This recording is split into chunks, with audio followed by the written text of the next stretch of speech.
Hello, me and Gizmo are back with more game reviews. So, today's segment we're going to review one of the greatest games ever made. It was made back in 2005 or so, and when it came out, it just totally killed it. Hit the ball way out of the park. So, we're going to review that game and today and talk about it and discuss it. So, why it's one of the greatest games ever made. So, and that game is Area 51. Yay! On Xbox. So, here we go. 2005's Area 51 is one of those groundbreaking games that only comes around once in a few years. The way you can switch back and forth between human and mutant is groundbreaking, and I don't really know of many other games doing that back then or even now.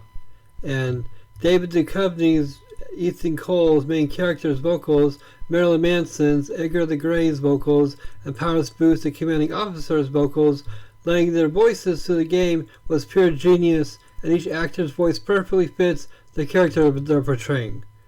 So, the plot of Area 51 is that the whole game takes place in one location, as you descend deeper and deeper into the base as the game progresses, just like in Bioshock 1 and 2 and the Callisto Protocol. But this game set up the idea that those games would soon follow. Now, I'm not saying this game was the first or invented the idea of the whole game set in one location as you go deeper into the installation, or deeper and deeper and deeper into where it is that you're going to, but this game definitely set up that concept as a workable mechanic for a game's plot in modern times. And it was interesting that they incorporated the Illuminati into this game as you fight Illuminati soldiers throughout the game. So, this is essentially 3 games in one. So here we go. It begins just like a generic first-person shooter that happens to take place in Area 51, so it already had the location as a bonus going for it. As you start the game with your team, but then it evolves as you become a mutant and can play through the game as such if you wish, and then you meet the Greys, and the levels are designed as if you're on their planet in one of their cities or aboard one of their starships. You're essentially traveling all around the universe without leaving Earth.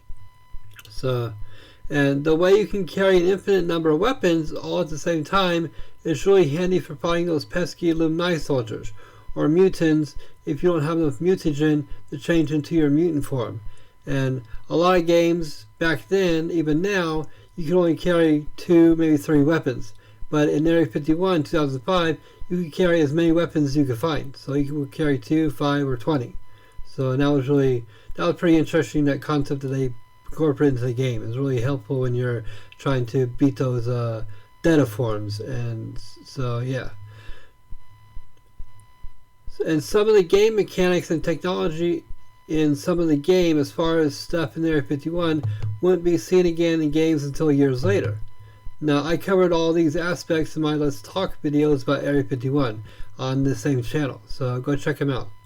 So, and the game has an interesting cast of characters, from Ethan Cole and his team, Dr. Cray, the commanding officer, the Illuminati soldiers, and then their leader, Mr. White, the mutants, the Theta creatures, the Greys, and Edgar the Gray alien, that are, well, some of them memorable and unique in their own ways.